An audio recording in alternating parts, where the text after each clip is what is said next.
السلام عليكم يا أصحابنا، وكل عام وأنتم بخير. ما أجمل أن تبطل القات وتجعل الأيام كلها بدون قات وتمشي وتتجول في هذا الأرض الطيبة، أرض اليمن الطيبة الجميلة. فاليوم صورنا لكم من مكان اسمه قرية بيت محدد، قرية أخوالي.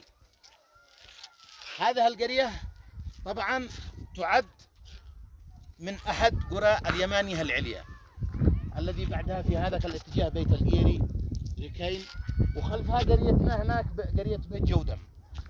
في هذا الاتجاه قرية الدار، ومن هناك مديرية الحصن، ومهانا قريب إلينا بحدود كيلو ونصف قرية الهجرين. فيا حبذا نحن عرفناكم أين المكان.